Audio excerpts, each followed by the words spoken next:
There's a story about a man walking through the woods who comes across a lumberjack furiously sawing down a tree. The man asks, "What are you doing?" The lumberjack replies, "Can't you see? I'm sawing down this tree. You look exhausted. How long have you been at it?" "Over 5 hours, and I'm beat. This is hard work. Why don't you take a break and sharpen your saw? It would go much faster."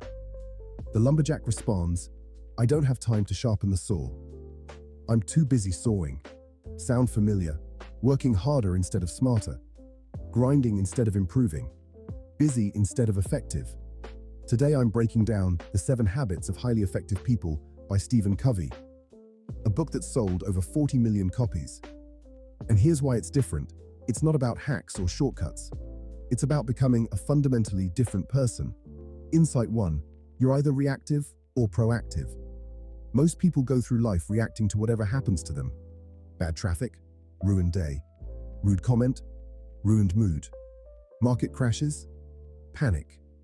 Stephen Covey says there are 2 types of people, reactive and proactive. Reactive people blame their circumstances. "I'm late because of traffic. I'm angry because you made me mad. I can't succeed because of the economy." Notice the pattern? Everything is someone else's fault. They're victims. Proactive people take responsibility. They can't control what happens, but they can always control their response. Viktor Frankl survived Nazi concentration camps, lost his family, lost everything. He was stripped of every freedom except one, the freedom to choose his attitude. He wrote, "Between stimulus and response there is a space. In that space is our power to choose our response." That's being proactive. Not about being positive, about being responsible. Here's how you know if you're reactive. Listen to your language. Reactive people say, "I can't. I have to. If only." Proactive people say, "I choose. I prefer. I will." Covey introduces the circle of concern versus the circle of influence. Your circle of concern is everything you care about. The economy, politics, other people's opinions. Your circle of influence is what you can actually control. Your actions, your attitude, your skills. Reactive people focus on their circle of concern. They complain about things they can't change. Their circle of influence shrinks. Proactive people focus on their circle of influence. They work on what they can control. Their circle of influence grows. So stop asking, "Why is this happening to me?" Start asking, "How will I respond to this?" Insight 2. Start with the end in mind. Covey asks you to do this weird exercise. Imagine you're at your own funeral. What do you want people to say about you? Your family? Your friends? Your co-workers? Most people never think about this. They just coast through life reacting to whatever comes up.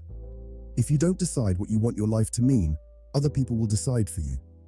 Society, your boss, social media. Beginning with the end in mind means creating a personal mission statement. What do you stand for? What matters to you? What kind of person do you want to be? Most people spend more time planning a vacation than planning their life.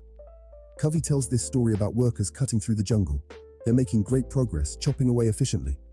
Then someone climbs a tree, looks around, and yells down, "Wrong jungle." That's what happens when you don't begin with the end in mind. You can be incredibly efficient at climbing the ladder of success, only to realize it's leaning against the wrong wall. Insight 3. Put first things first. So you're proactive. You know what you want.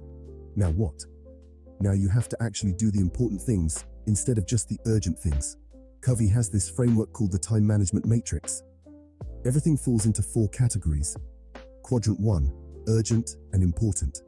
Crises, deadlines, emergencies. Quadrant 2, not urgent but important. Planning, prevention, relationship building, learning. These create long-term success. Quadrant 3, urgent but not important. Interruptions, some emails, other people's priorities. Quadrant 4, not urgent and not important. Time wasters, scrolling, busy work.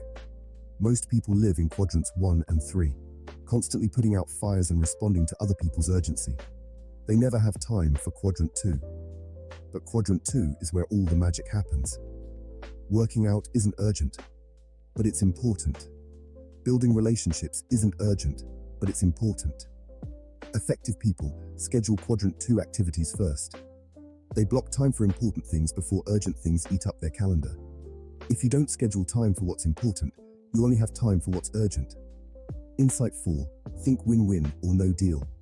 Most people approach life like it's a competition. If I win, you lose. There's only so much success to go around. Covey says that's a scarcity mindset, and it destroys relationships. The win-win mindset says, there's enough for everyone. We can both succeed. Win-win isn't about being nice. It's about finding mutually beneficial solutions. But here's the key. If you can't find a win-win, walk away. No deal is better than a bad deal. Most people agree to lose-win scenarios because they're afraid of conflict. They say yes when they mean no. That builds resentment, and resentment kills relationships. Insight 5. Seek first to understand, then to be understood. When someone is talking to you, are you listening or just waiting for your turn to speak? Most people don't listen to understand. They listen to reply. They're already forming their response before the other person finishes talking. Someone says, I'm stressed about work. You immediately jump in with, oh, I know exactly what you mean. Let me tell you about my job. You think you're being helpful. You're actually being dismissive. Real listening means understanding the other person's perspective before you share yours. Most communication problems aren't because people can't express themselves. They're because people don't feel heard. If you want to influence someone, you first have to understand them. Insight 6. Synergize and sharpen the saw. Synergy means the whole is greater than the sum of its parts. 1 + 1 = 3. It happens when you genuinely value differences, and you realize that someone who thinks differently isn't wrong. They're just seeing something you don't see. Most people want everyone to think like them. That's not synergy. That's conformity. And finally, sharpen the saw. Remember the lumberjack?